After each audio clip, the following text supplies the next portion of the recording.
I was at a local eatery downtown having a breakfast meeting on North Foster Street. And as the executive director for the Redevelopment Authority for Dothan Downtown, we own several properties that we revitalized. I actually got a phone call from the county commissioner saying, "Your building's on fire." And I thought he was joking with me because we have that relationship. No, you're kidding. And he said, no, it's really on fire. And in a matter of minutes from the time that it was reported, I believe at 10:26, to the time the fire department got there, maybe within less than 5 minutes, it was already fully engulfed. In the past couple of years, I have a family member, an older brother, who has had some health issues last year especially, had been falling some, so I try to check on him. But he's fiercely independent. It's just try to keep up with him as best I can. And February 27th this year, I had a call to my office from a guy named Tim, who I didn't know, lives across the street from my brother, he said. And he told me that my brother had not picked up his newspaper in 2 days. Well, that alarmed me because he's the age where the newspaper, the Dothan Eagle, is his lifeline, and he reads the paper. So I just left my office, canceled my office, and went over there and I called him, couldn't get him, and knocked on the door, no answer. Couldn't see in the windows, but I knew something was wrong.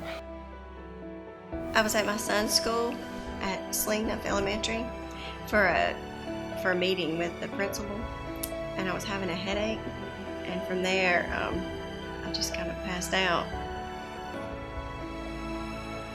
Well, at the time we rolled up on it, I had to park a block away. The police department had already cordoned off the perimeter.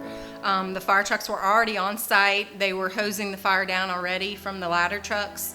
There were several fire trucks on site. So I went ahead and called 911, and I said, we need like a welfare check. And two patrol units, 2 police officers came out, and they were very attentive. And I said, I know my brother's, something's happened to him. And they said, okay. And I described his health, some challenging issues he's had with his health. And I said, he falls. And I said, I just feel like something's happened.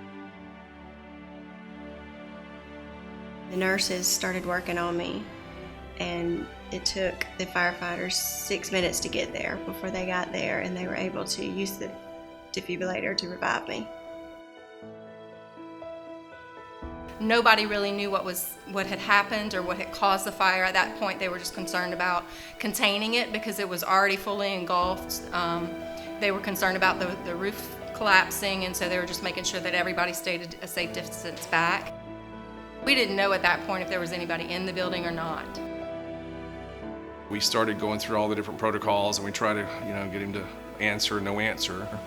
So basically, the police officers basically just broke the front door down and went in, and we found him lying prone on the floor, and apparently he'd been there for a day and a half, and he was almost dead. I came into the ER first, and they had to intubate me. By the time they were on site from like 10:30 in the morning until maybe just after lunch, they finally got the fire put out. It was very hot. His breathing was shallow, and anyway, we got him in the hospital, and he was in the intensive care unit for a couple of weeks, and he made a recovery, and he's an assistant, kind of one of the nursing homes here, and doing well. I had to have a heart cath done first, but first they had to get the bleeding to stop, and I had to get blood transfusion, and so that took, and I was there at least 3 days before they did the heart cath. And then the 5th day is when they did my ICD, which I have a defibrillator now, and I was out of the hospital though within a week. As a property owner and knowing the guys that were actually working the fire, they're our downtown station, Station 1, and our command post down there that the fire department set up. We had fire marshals on site. Those are our friends and neighbors we work with all the time from the fire department.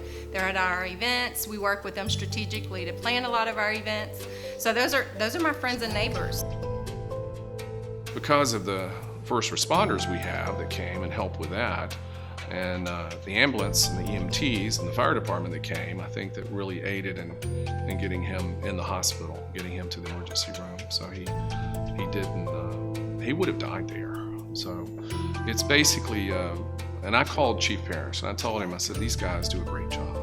And I said, I know a lot of times it's just human nature. People complain. You hear a lot of complaints. People are going to pick up the phone and tell you, oh, somebody did something wrong. But I called him and I said, I want you to know these young men, these officers are exceptional.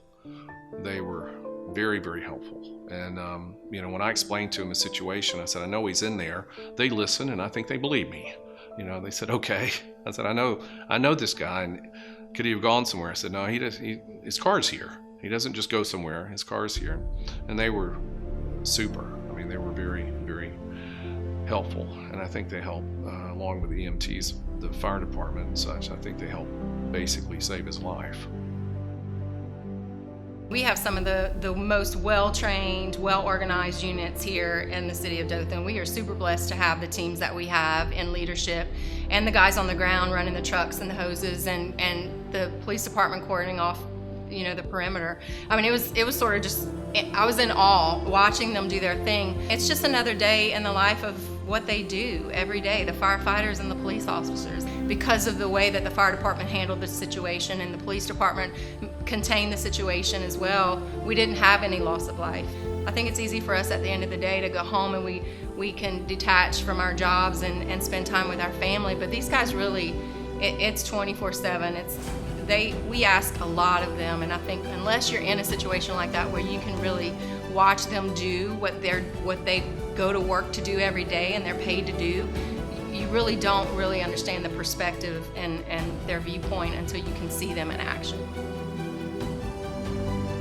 Well, I would say to them that, I guess I'm not saying they feel like their job is a job. They don't act that way, but their job is stressful.